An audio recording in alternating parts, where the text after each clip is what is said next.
So, you're a big fan of superhero movies, are ya? Do you regularly astound your friends with your unrivaled superhero movie knowledge? You might be able to recite the Christopher Reeve Superman movies word for word. Perhaps you know every year the MCU put out their movies. And you might even know why Fox thought the awful 2009 version of Deadpool was a good idea. But what about all those lesser known facts about the superhero movies from behind the scenes? There are a lot of facts about movies that might just take you by surprise, and that's what this video is all about. Buckle up for our latest edition of Know Your Movies Superhero Edition with 20 behind the scenes movie facts. In The Mask, when Jim Carrey is being chased by a group of gangsters and pulls out a wet condom out of his pocket, the line, "Sorry, wrong pocket," was entirely improvised by Carrey. The first Watchmen trailer premiered with The Dark Knight in 2008, and it sparked so much interest that it sent the graphic novel back into the bestseller list. Booksellers Barnes & Noble bookstores reported selling out of the novel. The role of Beverly Switzler in Howard the Duck ultimately went to Leah Thompson, but it was auditioned for by the likes of 80s icon Phoebe Cates and popular vocalist Tori Amos. Ghost Rider star Nicolas Cage is famously a real fan of the character, and he actually had to have his real tattoo of Ghost Rider covered up for the movie.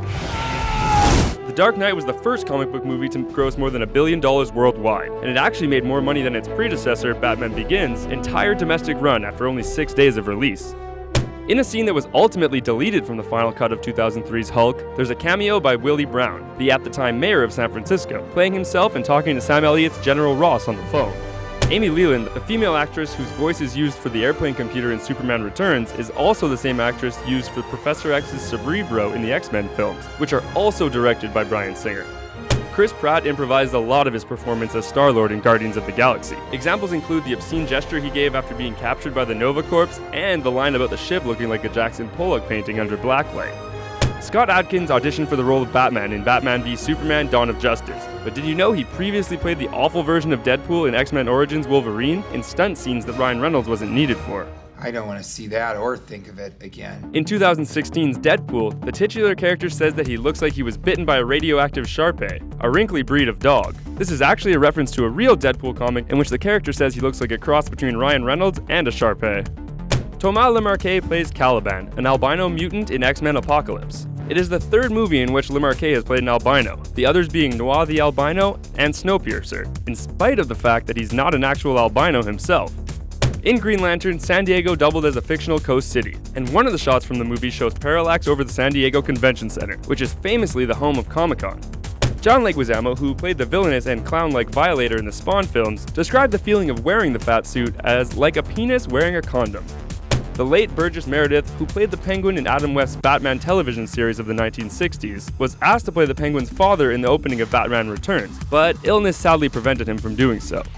Ron Perlman legitimately broke a rib when filming a subway scene for Hellboy. He crazily jumped onto a train that was coming towards him at about 45 miles per hour. All the makeup in the world's not going to save him from that. In the awful 1995 comic book movie Tank Girl, rapper Ice-T was paid an astonishing $800,000 to appear as the kangaroo-like T-Saint.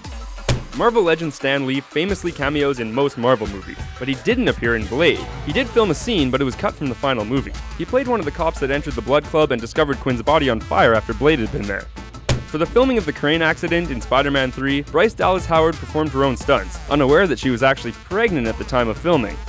In the utterly garbage Steel movie, Shaquille O'Neal had no choice but to do all of his own stunts, as the movie producers were unable to find a 7'1" stunt double for him.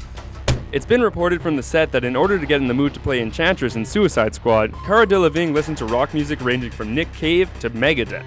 Intense. Thanks for watching this superhero edition of 20 rapid-fire behind-the-scenes movie facts. Did you know about any of these already? What other great superhero movie facts do you know about? Let us know in the comment section below, and be sure to subscribe to our channel for more fun videos like this one.